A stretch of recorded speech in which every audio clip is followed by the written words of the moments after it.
Welcome to दोस्तों, आप सभी का सुरेंद्र सर जीके में एक बार फिर से स्वागत है। आज हम राजनीति विज्ञान यानी कि पॉलिटिकल साइंस से जुड़े हुए कुछ महत्वपूर्ण प्रश्नों को लेकर आपके सामने आए हैं। इसमें वे सभी प्रश्न हैं जो विभिन्न प्रकार के एग्जाम में पूछे जा चुके हैं, जैसे SSC, CGL, railway, NTPC, group D और भी अन्य कई एग्जामों में। तो आप सभी प्रश्नों को ध्यान से देखें और सभी के आंसर देने की कोशिश करें। पहला प्रश्न, एक-एक करके हम प्रश्न आपके सामने लाने जाएँगे, तो आप प्रत्येक प्रश्न का ध्यानपूर्वक उत्तर दें। तो आपका स्वागत है सुरेंद्र सर जीके में, और हमारे चैनल को लाइक, शेयर और सब्सक्राइब करना ना भूलें। आइए हम पहला प्रश्न लेते हैं। पहला प्रश्न है, भ भारत में कौन-सा दिन संविधान दिवस के रूप में मनाया जाता है? आपको बताना है कि भारत में कौन-सा दिन संविधान दिवस के रूप में मनाया जाता है? ऑप्शन ए है 26 नवंबर, बी 15 अगस्त, सी 26 जनवरी और डी 14 अप्रैल। बताइए कौन सा दिन है जो भारतीय संविधान दिवस के रूप में मनाया जाता है? आंसर है ए 26 नवंबर। 26 नवंबर को भारतीय संविधान दिवस के रूप में मनाया जाता है। आइए अगला प्रश्न देखते हैं। गुलनबाद की लड़ाई मोहम्मद होताकी के साथ किस वर्ष हुई? गुलनबाद की लड़ाई मोहम्मद होताकी के साथ किस वर्ष हुई थी?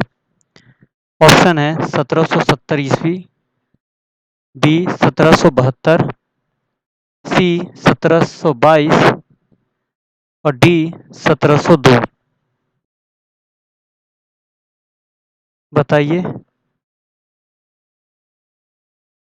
सही आंसर क्या होगा? तो सही आंसर आपका क्या है? सी 1722।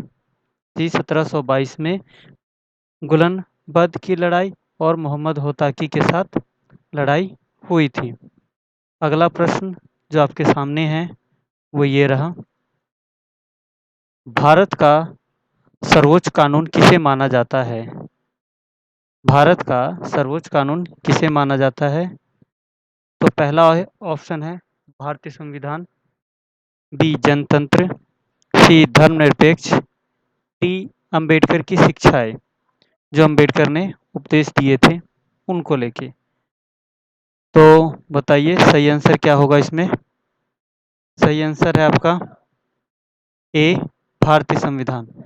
भारतीय संविधान को भारत में सर्वोच्च कानून का दर्जा माना गया है और इससे ऊपर हमारे देश में कोई भी संविधान नहीं है। तो भारतीय संविधान ही सर्वोपरि है। उसी के आधारभूत सभी अपना-अपना कार्य करते हैं, चाहे वो न्यायपालिका हो, कार्यपालिका हो या विधान पालिका हो। ठीक है? अगला क्वेश्चन ये रहा। भारतीय संविधान कब लागू हुआ? भारत का संविधान कब लागू हुआ? तो कब लागू हुआ था आपका?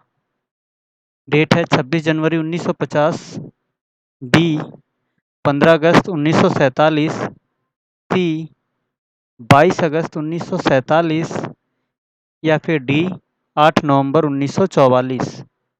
सही आंसर क्या है आपका? 26 जनवरी 1950 को हमारे देश का संविधान लागू हुआ था। ठीक है? आइए अगला प्रश्न है, भारतीय संविधान में मौजूद मौलिक कर्तव्य किस देश से लिया गया है? जो हमारा देश का जो संविधान है उसमें एक मौलिक कर्तव्य है, वो मौलिक कर्तव्य है वो हमने किस देश से लिया है, उस देश का नाम बताना है आपको। पहला ऑप्शन है यूनाइटेड किंगडम यानी कि यूके, बी है संयुक्त राज्य अमेरिका, सी है ऑस्ट्रेलिया और डी है सोवियत संघ। आंसर क्या है? सोवियत संघ यानी कि हम रूस की बात कर रहे हैं। तो पहले सोवियत संघ कहा जाता था और अब रूस कहा जाता है। तो सोवियत संघ आपका रूस हुआ। तो बताइए कि जो हमारा मौलिक कर्तव्य है, ये भारतीय संविधान में मौजूद मौलिक कर्तव्य किस देश से लिया गया है? सही आंसर क्या है आपका? सोवियत संघ यानी कि रूस। रूस से आपका लिया गया है क्या? तो भारतीय संविधान के सारे मौलिक कर्तव्य। अगला, किस साल में सिक्किम भारत का राज्य बना? In which year Sikkim make the part of country in India, state in India. तो बताना है आपको किस साल में सिक्किम जो है भारत का राज्य बना। ऑप्शन है आपके पास, ए 1772, बी 17 सॉरी बी 1972, ए 1972, बी 1973, सी 1975 और डी 1967। बताइए सही आंसर क्या है? सिक्किम किस साल में भारत का राज्य बना था? तो ऑप्शन क्या है? ए 1972। 1972 में सिक्किम आपका क्या बना था? तो भारत का एक राज्य बना था। अगला प्रश्न जो आपके सामने है वो ये रहा।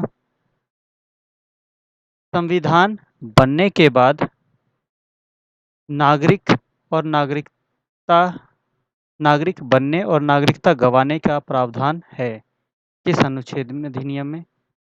प्रश्न को ध्यान से समझे कि संविधान बनने के बाद अगर कोई हमारे देश का नागरिक बनना चाहे या नागरिकता नहीं चाहता है वो हमारे देश का, तो किस प्रावधान से लिया गया है?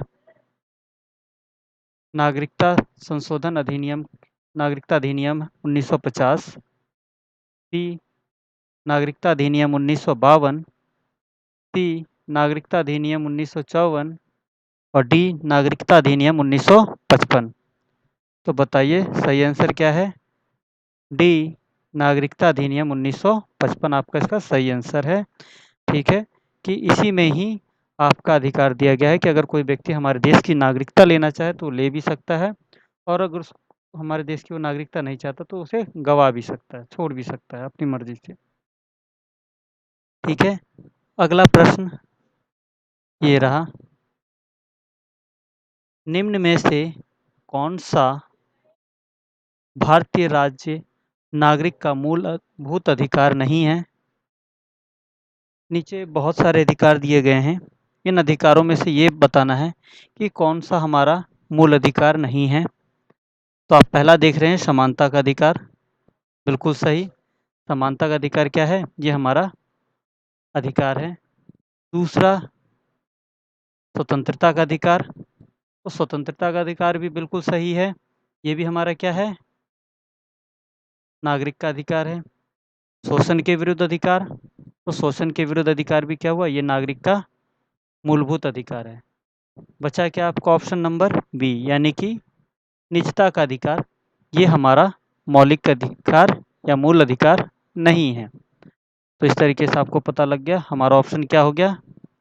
बी यानी कि निजता का अधिकार, ये हमारा मूलभूत अधिकार नहीं है। आइए अगला प्रश्न देखते हैं। हमारे संविधान में मूलभूत अधिकार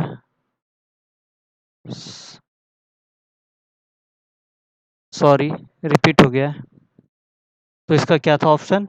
निजता का अधिकार हमारा आंसर। ठीक है, निजता का अधिकार आपका आंसर हो जाएगा। अगला प्रश्न है,